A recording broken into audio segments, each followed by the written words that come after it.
I made a mistake. Sit down. I made a mistake.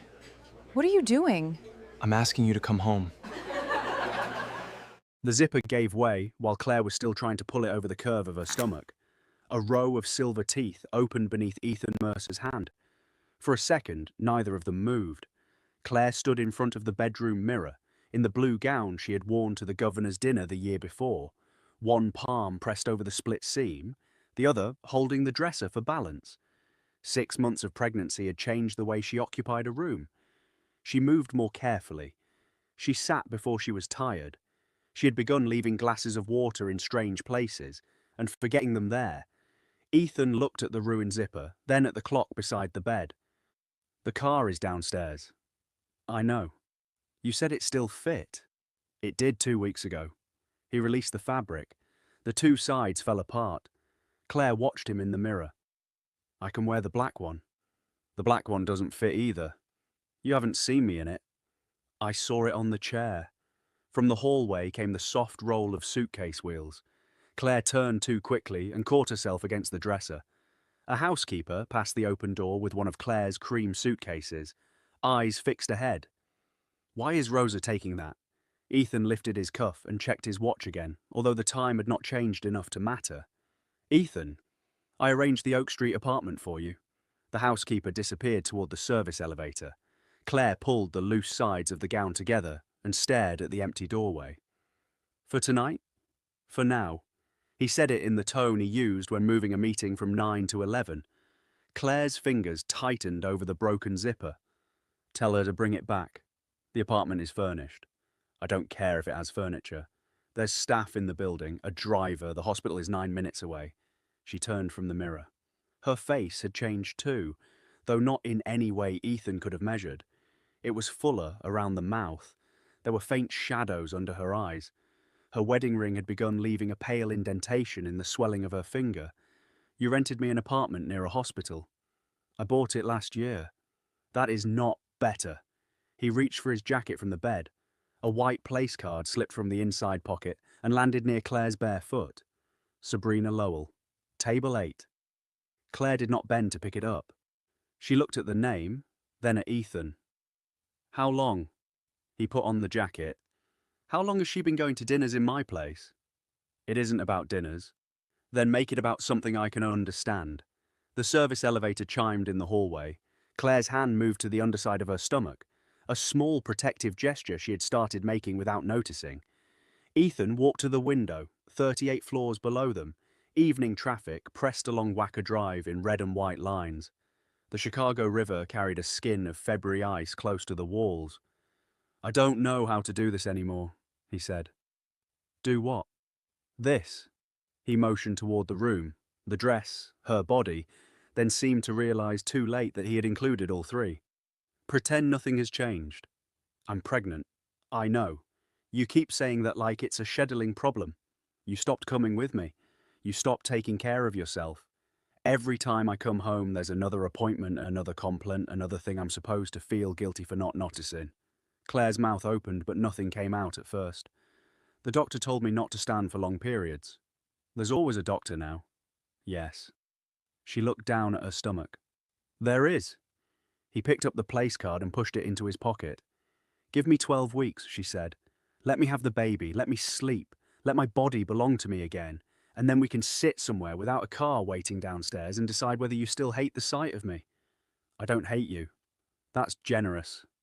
"Claire, 12 weeks." He shook his head. She stood very still. The baby shifted beneath the blue fabric, a visible movement near her ribs. Ethan saw it. His gaze moved away first.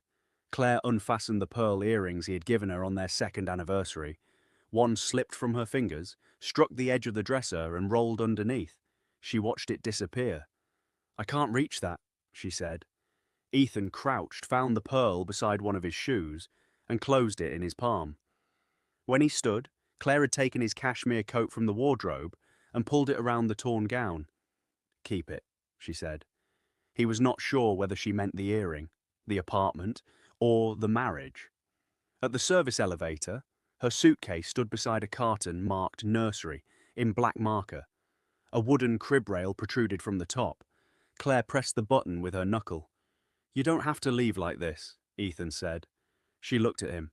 "You packed before you told me." The elevator doors opened.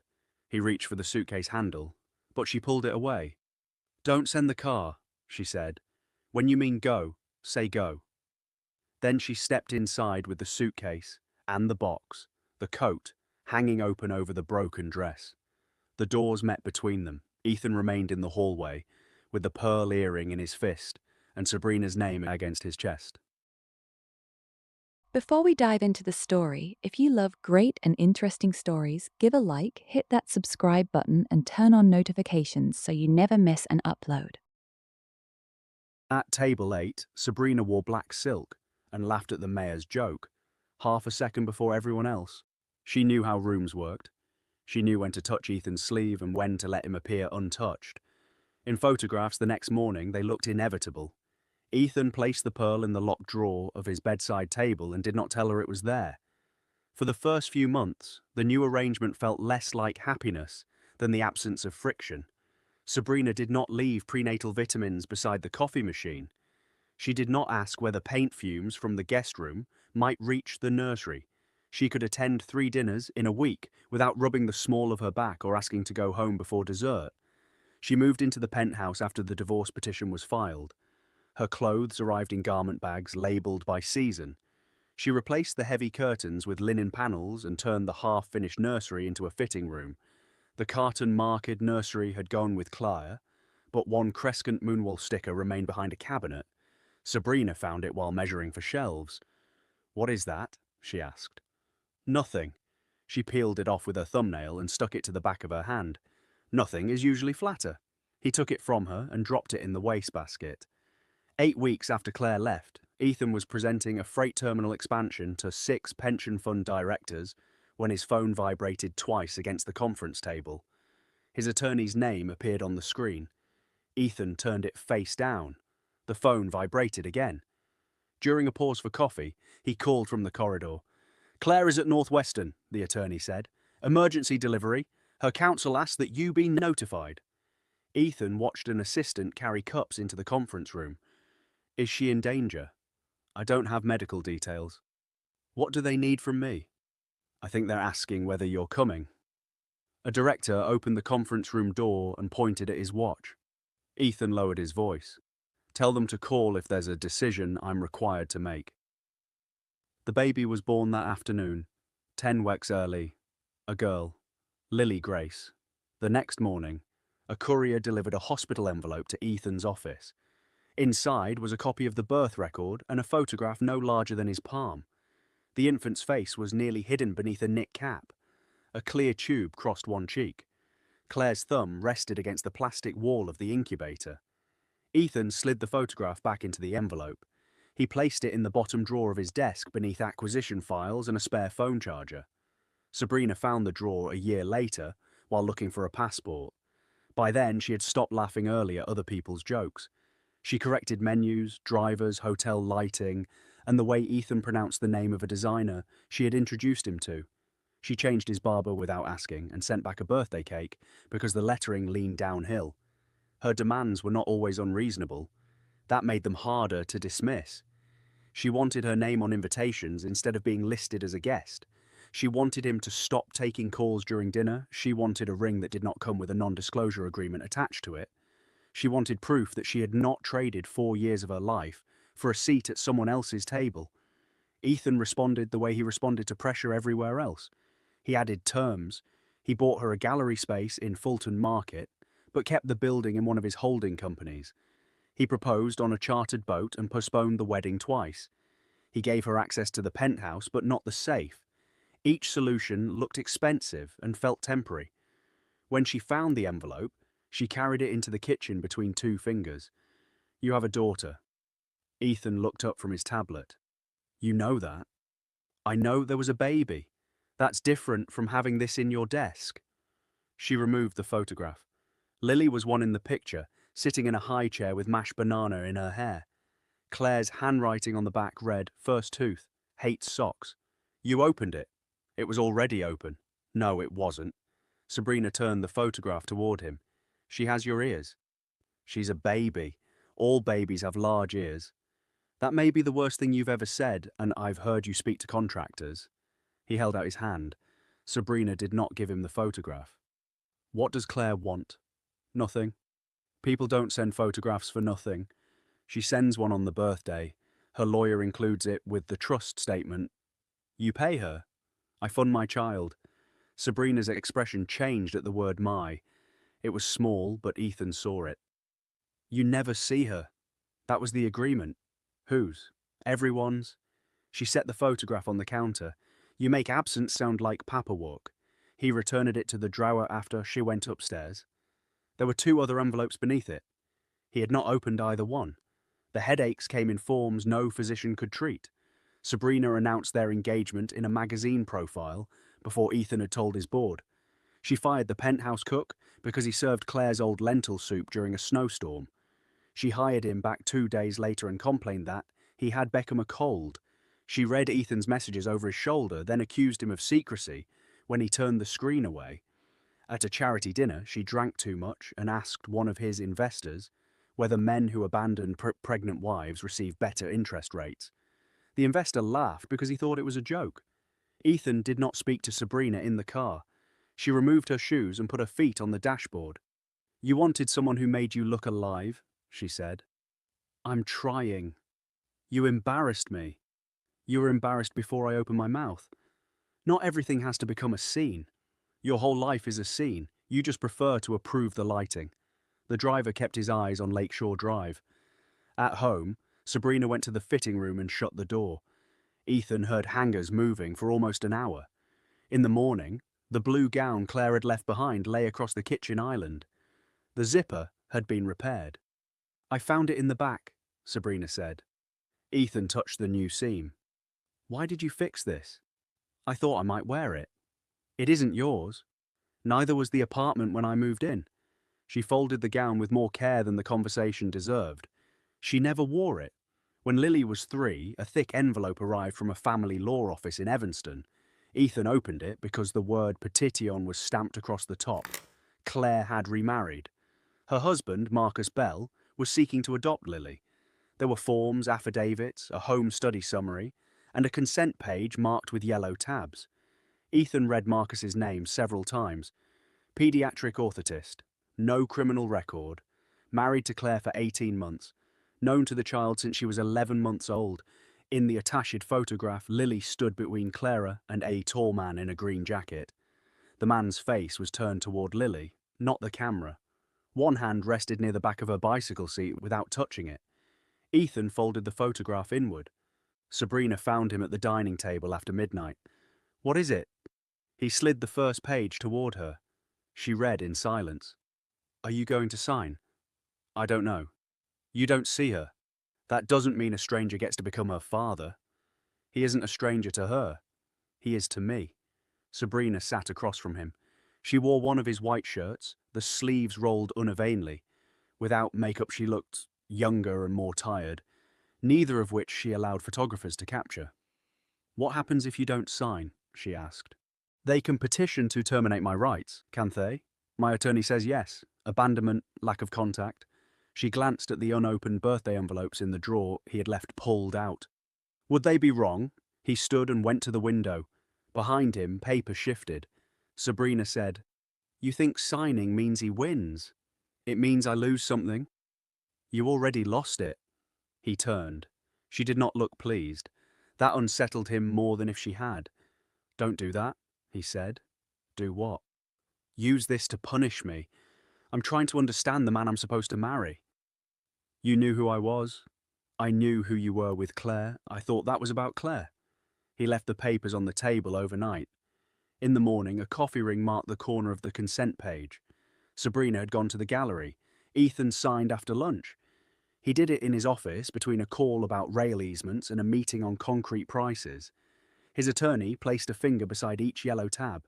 Ethan wrote his name 6 times. On the final page, the pen stopped after the E. His attorney waited without speaking. Ethan completed the signature. Send it, he said. The adoption became final in October. Sabrina lasted until January.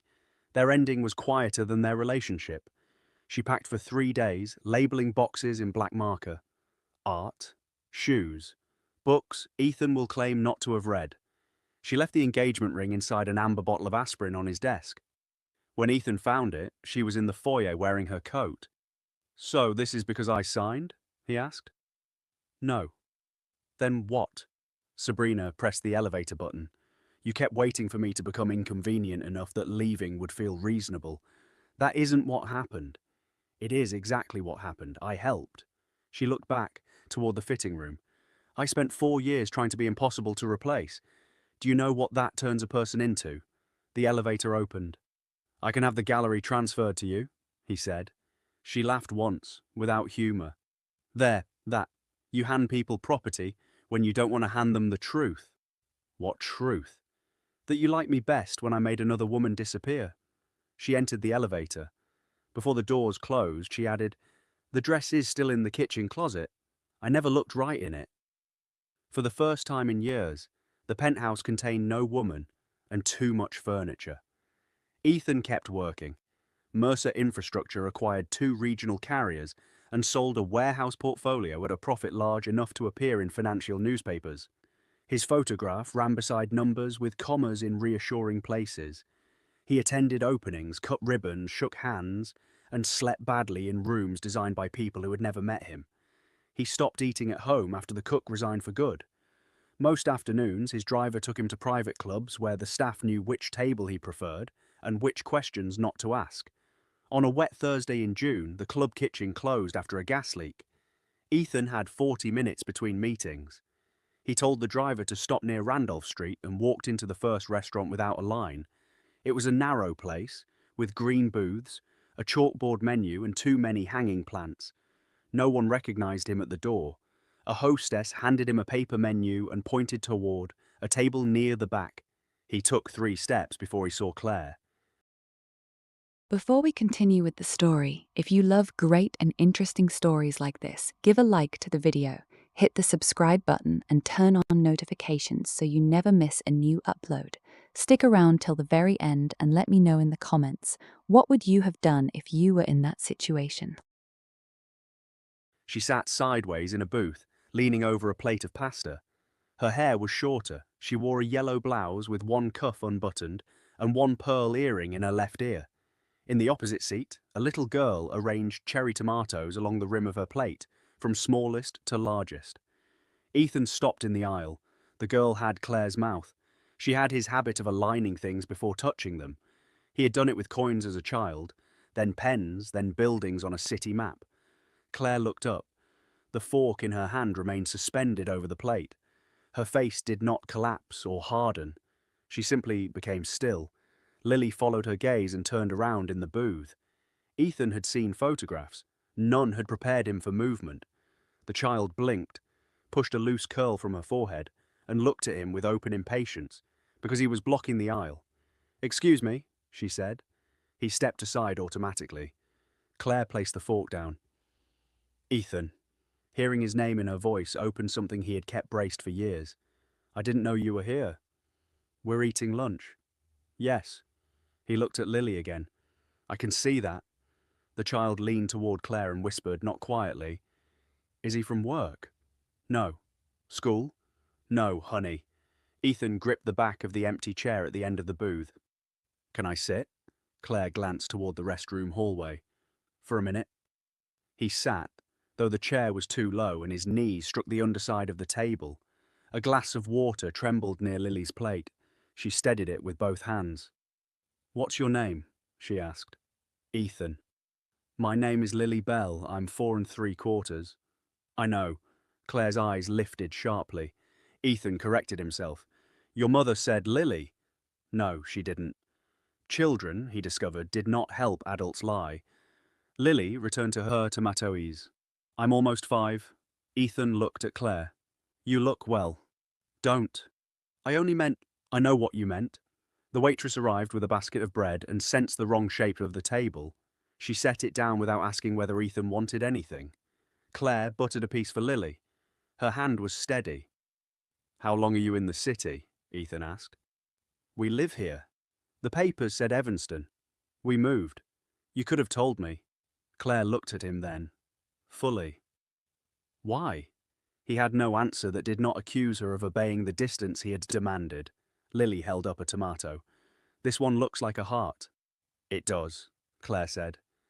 It looks like a tomato, Ethan said, and Lily laughed because she thought he was trying to be funny. The sound hurt more than anything else had. He reached into his jacket without knowing what he meant to find. His hand closed around his phone, his wallet, a room key from New York. Nothing a 4-year-old needed. Claire, he said, can we talk somewhere? We are talking. Alone. No. Please. The word came out too softly. Claire stopped buttering the bread. Ethan stood. The chair scraped hard against the floor. 2 people at a nearby table looked over. I made a mistake. Claire's mouth tightened. Sit down. I made a mistake. Lily watched him now. Ethan moved around the chair and lowered himself beside the booth. At first, it looked as if he had dropped something. Then both knees touched the tile. Claire stared at him. What are you doing? I'm asking you to come home. The restaurant noise continued around them. Plates struck wood. A blender started behind the bar. Someone laughed near the door. Claire put the butter knife down carefully. There is no home for me there. I can change it. The apartment, everything. I should have come to the hospital. I should have... Stand up. I was afraid. Not here. I thought if I waited I could decide later. I thought there would be a later. Lily looked from Ethan to Claire. Mum? Claire reached across the table and took her hand. Ethan's voice broke on the next word. He hated that it did and kept speaking anyway. Come back. Both of you. I'll do whatever you want. Claire closed her eyes for 1 second. You signed her away. I know. You signed every page. I know. You had time to ask questions. I know. Then stop saying it like someone tricked you. A man appeared at the end of the booth, drying his hands on a paper towel. He was taller than Ethan expected from the photograph, broad through the shoulders with a faint chalk mark on one sleeve. His eyes moved from Claire to Ethan on the floor. Claire? She released Lily's hand and sat back. The man looked at Ethan. Who is he? Before Claire could answer, Lily held up the bread she'd been saving. Daddy, I kept the soft piece for you. The man's attention shifted to her at once. That was excellent planning. Ethan remained on his knees. Claire said, Marcus, this is Ethan Mercer. Marcus stopped unfolding the paper towel. Recognition arrived without drama. Oh, he said. Lily pushed the bread toward him. He knows Mom from before. Marcus sat beside her. That's true. Is he crying? Ethan touched his face and found it wet. Claire said, Lily, would you take Daddy to wash the tomato off your dress? Lily looked down at a red mark near her waist. That happened before. I know. Marcus studied Claire for a moment, then nodded. He took Lily's hand and slid from the booth. As they passed, Lily looked back at Ethan. You can have my chair if your knees hurt. Marcus guided her toward the hallway. Ethan stood slowly and sat where the child had been. The seat was warm. Claire gathered the tomatoes into a small pile. You're married, he said. Yes. To him. Yes. How long? Long enough that he knows she won't eat the large tomatoes. Ethan looked toward the hallway. You never loved me the way you love him? Claire gave a tired, almost disbelieving smile. You don't get to improve your memory because you dislike the ending. I can fix the adoption. Her hand stopped. I have lawyers, he continued. There are procedures. If I signed without understanding, you understood. I can at least have visitation. No. She's my daughter. Claire leaned across the table. Her voice stayed low. She had pneumonia at 18 months. Marcus slept in a plastic chair for 3 nights because she cried when he moved. He learnt to braid hair from a 12-year-old on the internet. He knows which foot turns in when she's tired. He is the name she calls when she wakes up scared. I didn't know. You chose not to know. He looked at the single pearl in her ear. I kept the other one, he said. Claire touched the earring as if she'd forgotten it was there. For years. That doesn't mean what you think it means. I know. For once, he did. Marcus returned with Lily on his shoulders. The tomato mark was still on her dress. He had apparently failed at the task and did not seem troubled by it. Can we go to the fountain now? Lily asked. In a minute, Marcus said. Claire reached for her bag. Ethan stood. Claire, please. She looked up. He had begged for the marriage, the apartment, the shape of a life he remembered only after seeing it occupied by someone else. The next sentence waited behind his teeth. Tell her who I am. Lily twisted a curl around one finger and rested her chin on Marcus's head. Ethan swallowed. What have you told her? He asked. That you are her biological father. That you weren't ready to be part of her life. That none of it was her fault. Does she understand? She is 4. Lily leaned down. Understand what? Claire stood. That we're going to the fountain. Marcus lifted the child down and helped her into a yellow raincoat. She pushed one arm into the wrong sleeve. He turned the coat without comment and tried again. Ethan watched the practiced movement. I won't cause trouble, he said. Claire studied him for a long time. You already did. I mean now. Marcus took Lily's hand. Claire said, Then don't. They left together. Lily skipped once to avoid a crack in the tile. At the door she turned, waved at Ethan as she might wave at a waiter, and disappeared beneath Marcus's umbrella. Ethan's driver found him still standing beside the booth 20 minutes later. On the table lay a chilled paper placemat covered in blue crayon. 3 figures stood beneath an enormous sun. One had long hair, one had square shoulders, and the smallest wore a yellow coat. Above them, Lily had written M, D and L in careful, backward-leaning letters. Ethan folded the paper once and put it inside his jacket. Before we continue with the story, if you love great and interesting stories like this, give a like to the video, hit the subscribe button and turn on notifications so you never miss a new upload. Stick around till the very end and let me know in the comments, what would you have done if you were in that situation? By 5 that afternoon, his attorney had assembled 3 possible challenges to the adoption. None was strong, all could delay. One could force Claire and Marcus to disclose medical records, financial statements, school evaluations, and years of private correspondence. Another could seek temporary contact while the court reviewed Ethan's consent. The process might last a year. Winning is unlikely, the attorney said across the conference table. Pressure is possible. Ethan looked at the draft petition. Lily's full name appeared 18 times. What would they have to do? Respond. Attend hearings, produce documents. And Lily? She may be interviewed by a guardian ad litem, depending on the judge. Ethan picked up the pen. His attorney turned the signature page toward him. For several seconds, Ethan heard only the building's ventilation system and the faint vibration of traffic far below. He saw Claire in the blue gown, holding the torn seam over her stomach. He saw his own hand turning away from the movement beneath it. He saw Marcus fixing the raincoat without making Lily feel clumsy. Ethan set the pen down. Prepare a release, he said. A release of what? Any challenge, present or future. Transfer the trust into an independent structure. No approval rights, no naming rights, no conditions that require contact with me. His attorney stared at him. That is not reversible. I understand. This time he read every page before he signed. Claire did not thank him. Her lawyer sent a one-line acknowledgement 2 weeks later. Documents received. The penthouse remained unchanged through the summer. The repaired blue gown stayed in the kitchen closet. Ethan opened it once, touched the reinforced zipper, and closed the door again. In September, he took the birthday envelopes from the bottom drawer of his office. There were 4. He carried them home himself instead of giving them to an assistant. At the dining table, he opened the first. Lily in the incubator, one fist beside her ear. The second showed her in a high chair, banana in her hair. The third showed her standing beside a small blue bicycle. Marcus's hand hovered near the seat. The fourth showed the 3 of them at a lakeside picnic. Clara wore the single pearl. Lily sat on Marcus's shoulders, holding both his ears. Ethan placed the photographs in order. He straightened their edges, then stopped and let the last one remain crooked. From his pocket, he removed the pearl earring he had carried from the bedside drawer that morning. He set it beside the first photograph. Not as a promise, and not as proof. It was only the half of something he had once mistaken for ownership. He picked up on the picture of Lily on the bicycle. His thumb moved toward Marcus's hand at the edge of the frame. Then Ethan lowered the photograph without covering it.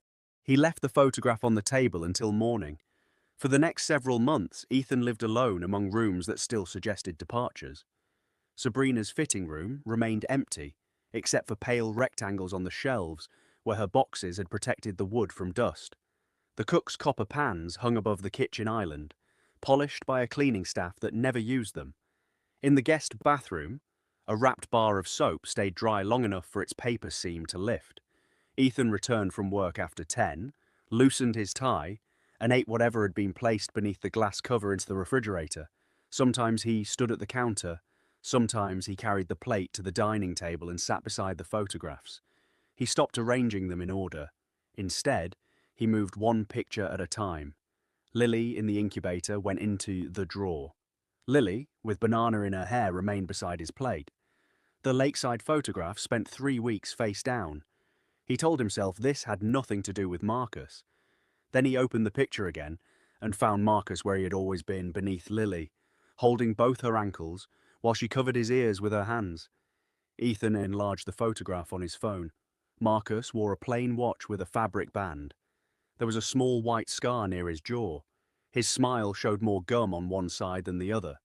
None of these details improved Ethan's understanding of him. He searched the name anyway. Marcus Bell's clinic website appeared beneath several professional listings.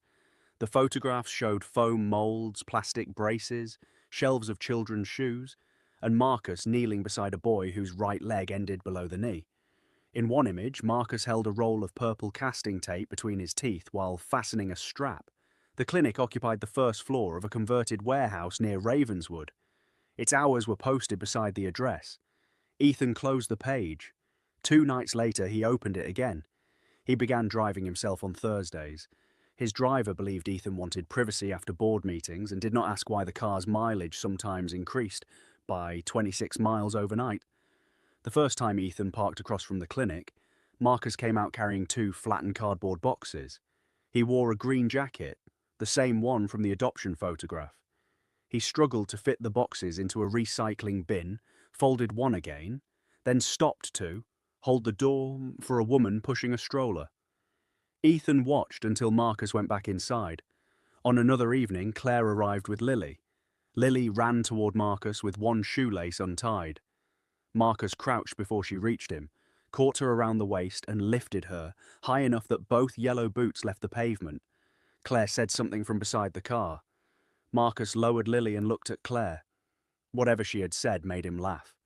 Ethan started his engine before they could turn toward the street. At home, he put the lakeside photograph in the drawer and locked it. The following Thursday, Marcus left the clinic at 7:12. He set the alarm, tested the glass door twice, and carried a canvas bag towards the parking structure behind the building. The lower level smelled of wet concrete and exhaust. A fluorescent tube near the stairwell flashed without fully going dark. Marcus had reached his car when a white delivery van turned into the aisle. It stopped behind him. The side door opened. A man in a grey work jacket stepped down holding a clipboard. Bell Orthotics, we're closed. I've got a return. You'll have to bring it tomorrow.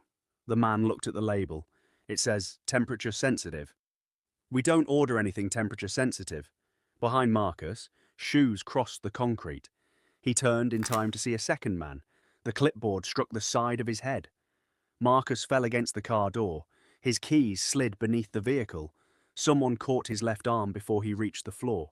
A black hood came down over his face, carrying the smell of detergent and old cigarettes. He kicked backward and hit something soft. A voice cursed. Plastic tightened around his wrists. The men pushed him into the van and placed him face down between empty packing crates. The door slammed. A loose bolt rolled along the floor each time the van turned, touching Marcus's ribs and moving away again. No one asked him for a password. No one mentioned Claire. That frightened him more than the hood. The van drove long enough for the city sounds to thin. Marcus counted turns until he lost track somewhere after 20.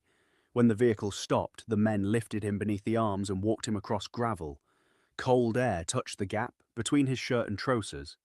A metal door opened. Inside, their steps echoed. Marcus heard water dripping, a fan rotating unevenly. the rattle of a chain. The hood came off in a room with white, insulated walls and a square floor drain. An old refrigeration unit occupied one corner, its vents furred with dust. There were no windows. The man with the clipboard cut the restraints and pointed toward a plastic bottle and 2 packets of crackers on the floor. "Sit." Marcus rubbed his wrist. "Who sent you?" The second man shut the door. The lock turned from outside. By morning, the water was gone. No one replaced it until afternoon. Marcus drank too quickly and vomited near the drain. The next bottle arrived without food. On the second day, the men gave him half a sandwich with the crust removed, as though it had been taken from someone else's lunch. He asked what they wanted. The man with the clipboard said, "Quiet." "Money?" The man placed the bottle on the floor. "Does my wife know I'm alive?" "Drink." "Is this about Ethan Mercer?" The man stopped with his hand on the door, only for a moment. Marcus saw it. "Tell him," Marcus said, "that taking me won't make them his." The man left without answering. Claire knew something was wrong at 8:14, when Marcus failed to arrive at Lily's school fundraiser, carrying the cardboard model of Lake Michigan they had left drying across the bathtub. At first, she called him twice, then 5 times.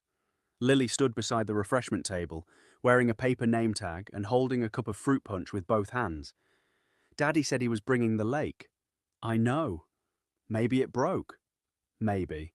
"You told him not to put too much glue." Claire called the clinic. The answering service picked up. She called the parking garage office and asked the attendant to check the lower level. Marcus's car was there. The driver's door was unlocked. His phone lay on the passenger seat beneath a folded receipt. His keys were under the car.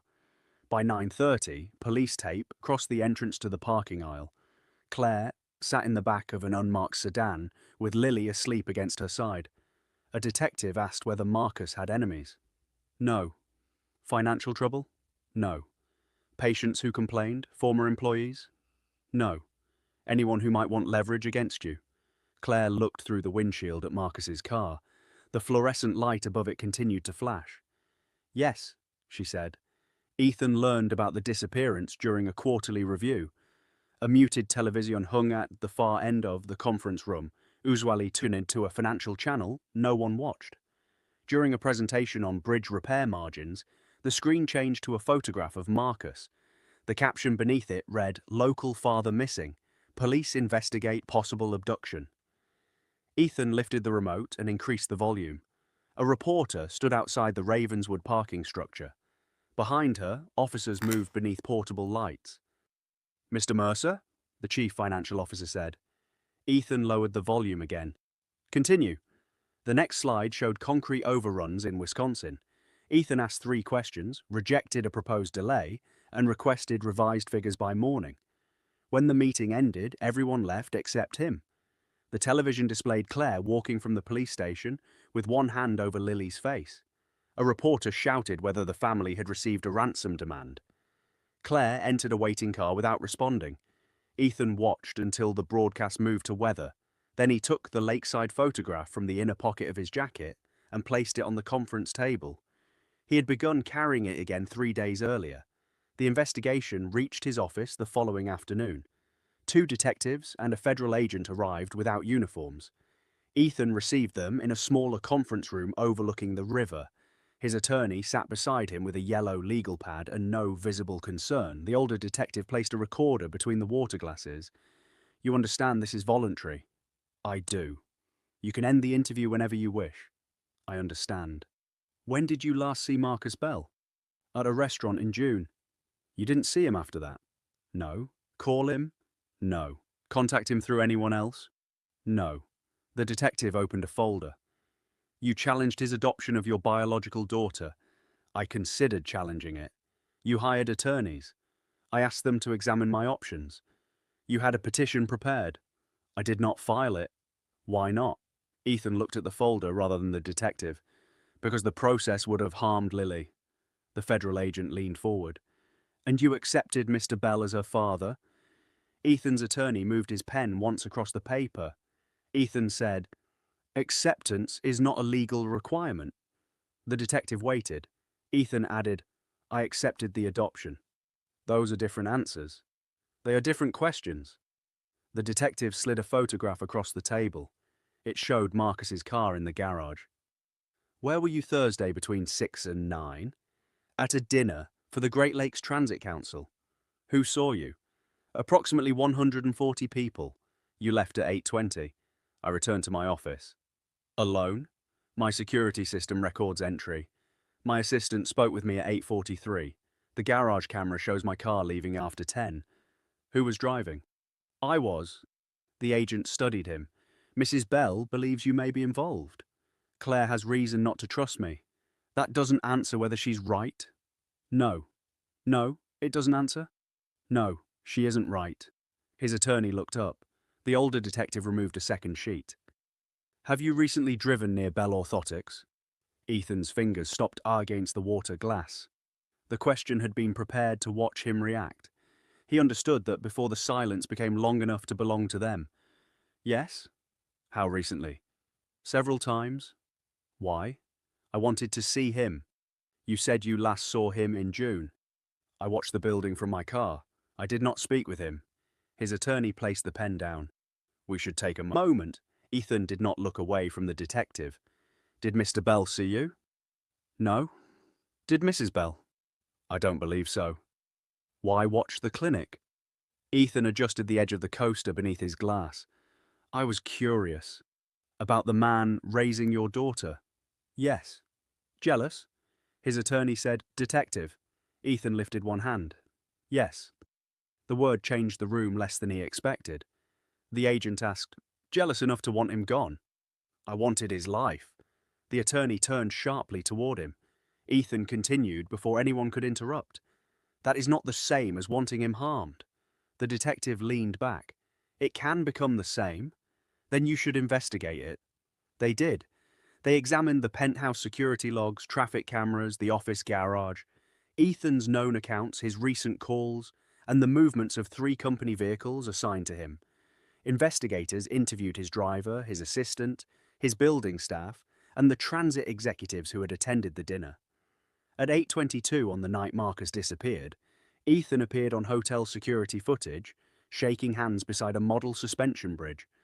At 8:41, he entered the Mercer infrastructure garage. At 8:57, his access card opened the executive elevator.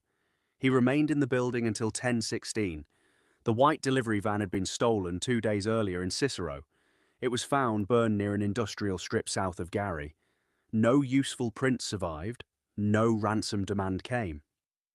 After 4 days, investigators returned Ethan's phones. The older detective met him in the lobby. For now, we have no basis to hold you. Ethan slipped the phones into his coat. Do you believe I'm clean? I believe clean is a laundry word. The detective pressed the elevator button for him. If you remember anything about the clinic, he said, call me before you decide whether it matters. The doors opened. Ethan stepped inside. Have you found him? No. For 1 floor, the detective's face remained visible through the narrowing gap. That evening, Ethan went to Claire's house. Before we continue with the story, if you love great and interesting stories like this, give a like to the video, hit the subscribe button and turn on notifications so you never miss a new upload. Stick around till the very end and let me know in the comments, what would you have done if you were in that situation? He parked at the curb and walked to the front door without calling. Rain had darkened the wooden steps. A child's umbrella lay open upside down beside the porch, collecting water. Claire opened the door but did not invite him inside. She wore Marcus's green jacket over a grey sweater. The sleeves covered half her hands. What are you doing here? They released me. They didn't arrest you. They cleared me. No, they ran out of reasons to keep asking. From inside came the low sound of a television and the clatter of something plastic falling. Ethan looked past her. Is Lily here? Where else would she be? I came to see if you needed anything. Claire gave him a long blank look. You followed him. I watched the clinic. You knew where he parked. I told the police everything. You told them what they could prove. He wiped rain from his forehead with the side of his hand. I didn't take Marcus. Claire's eyes moved across his face, searching for a defect she had once missed. Say his name again. What? Say it. Marcus. Not him. Not your husband. Marcus. A floorboard creaked behind her. Lily appeared in pink pajamas, holding the lakeside photogrush Ethan had once carried. It was a different print framed in cheap silver. Marcus stood behind Claire with Lily on his shoulders. Mom, the news is showing Daddy's car. Claire turned and lowered the picture. You should be in bed. They said missing again. I know. Lily looked at Ethan. Recognition took a moment. You were at the tomato place. Yes. Are you helping find Daddy? Ethan's mouth moved before sound arrived. Yes. Claire looked at him. Lily held the photograph against her chest. He doesn't like dark rooms. Claire crouched and touched her shoulder. Go put the picture back, I'll come in. Lily walked away slowly, the frame striking her knee with each step. At the doorway, Claire said, You don't get to sympathize with me. I wasn't trying to. You came to my house in the rain. I thought you might need security. I need my husband. I know. No, she said. You know what it is to notice something after someone else has it. She closed the door. Ethan remained on the porch until the light above him turned off automatically. Inside the refrigerated room, Marcus began removing the screws from the ventilation grill. The metal edge of the food tray fit badly into the grooves. It slipped often and cut the base of his thumb. Each time footsteps sounded outside, he returned the tray to the floor and sat on it. On the fifth day, one screw came loose. He placed it beneath his tongue when the clipboard man entered. The man set down water and a wrapped hamburger. You should eat. Is this the generous part? The man looked at the blood near the drain. You did that? I bit my cheek. Why? I was bored. The man moved closer. Marcus kept his mouth slightly open so the screw would not click against his teeth. You're making this harder, the man said. For who? The door opened behind him. The second guard spoke from the corridor. He called. The clipboard man turned. What did he say? Wait. Marcus lowered his eyes before either man looked back at him. The door shut. That night, he removed the second screw. The grill opened into a maintenance shaft barely wide enough for his shoulders. Warm air moved through it, carrying dust and the faint smell of motor oil. Marcus pushed the tray beneath the blanket to suggest the shape of a sleeping body, then climbed feet first into the opening. The metal cut his shirt. He pulled the grill back into place, but could not replace the screws. The shaft dropped behind a row of abandoned compressors. Marcus lowered himself onto a pipe, then to the floor. His legs shook when he stood. Beyond the compressor room, a corridor ran toward a loading bay. Emergency lights glowed above two exits, but heavy chains had been looped through both handles. Voices came from the far end of the building. Marcus entered a storage area filled with wooden pallets, broken insulation panels, and steel racks reaching almost to the ceiling. An old forklift stood with its forks raised beneath the lowest shelf. He climbed onto the machine, stepped onto the forks, and pulled himself behind a stack of wrapped ductwork. Below him, a door slammed. The clipboard man entered at a run. He's out. The second guard followed. The outside chains are still on. Check the roof. I checked it. Check it again. One man kicked the forklift tire. The sound traveled through the frame into Marcus's feet. The clipboard man took a phone from his pocket. It was small, black, and too clean for the building. He dialed. Several miles away, a phone vibrated on a glass tabletop. A man answered before the second ring. The voice on the other end said, We have a problem. What problem? He got out of the room. Out of the building. We don't think so. You don't think so. The doors are still secured. Search again. We're searching. A pause. Then the man, holding the phone, said, I'll be there. At 2:26 in the morning, headlights moved across the broken windows of the loading bay. Marcus watched through a gap between insulation rolls. A black SUV stopped outside. One of the guards removed the chain from the side entrance. The door opened. Ethan stepped inside. Before we continue with the story, if you love great and interesting stories like this, give a like to the video, hit the subscribe button, and turn on notifications so you never miss a new upload. Stick around till the very end and let me know in the comments, what would you have done if you were in that situation? For a moment, Marcus believed starvation had begun altering familiar faces. Ethan wore a dark overcoat over an open-collared white shirt. Rain shone across his shoulders. He carried no umbrella. He walked into the center of the loading bay and looked at both men without greeting them. You were paid to keep one person in one room. He had no tools, the clipboard man said. He has hands.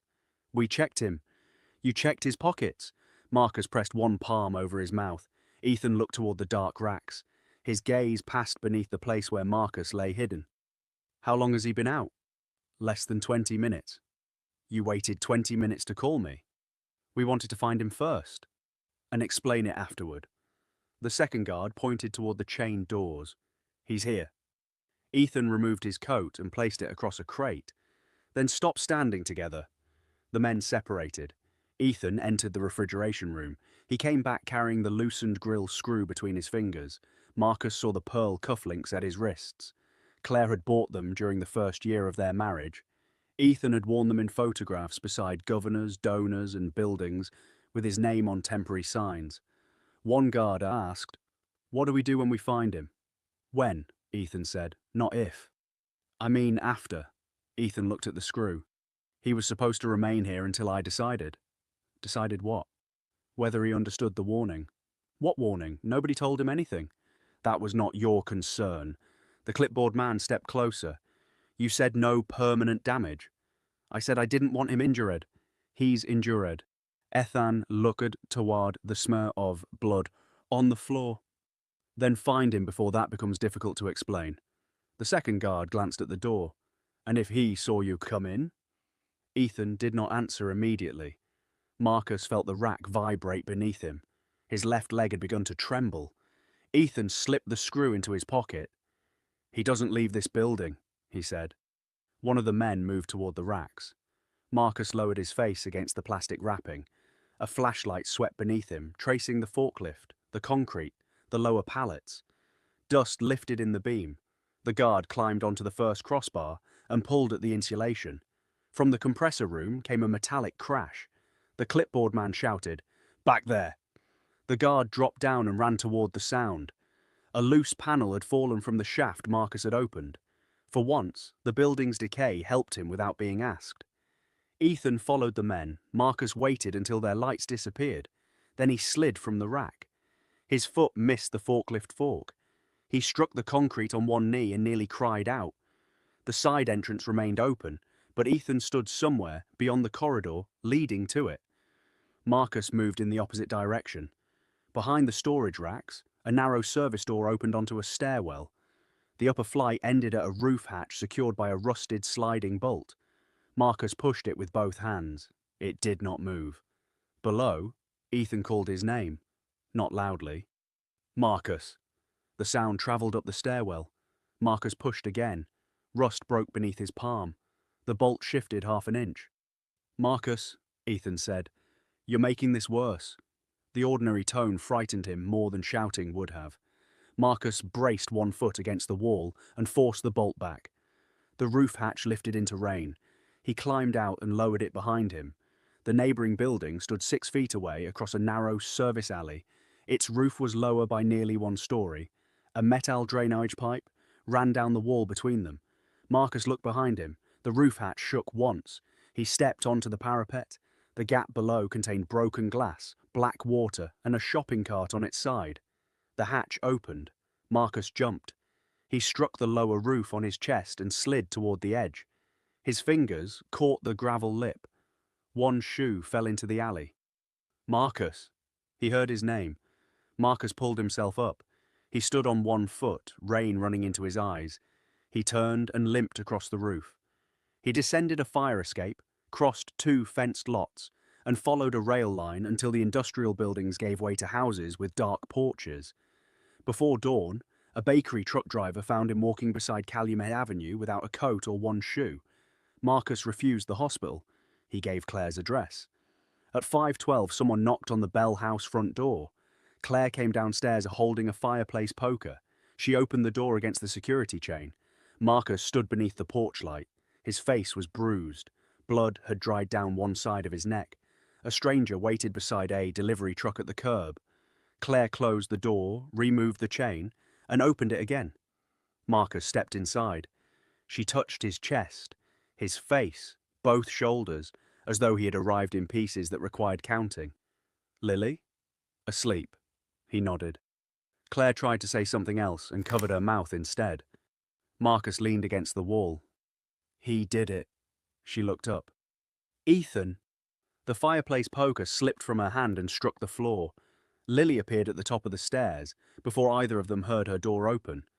Daddy? Marcus turned. She ran down the steps. Claire caught her before she reached his injured side, but Marcus lowered himself anyway and let Lily wrap both arms around his neck. You missed the lake, she said into his shoulder. I know. It cracked. We'll fix it. Claire reached for the phone. Across the city, Ethan entered the penthouse at 5:26. He removed his wet coat and placed it over the back of a chair. One cufflink was missing. There was dried blood on his right palm from the roof hatch, though he had not noticed the cut.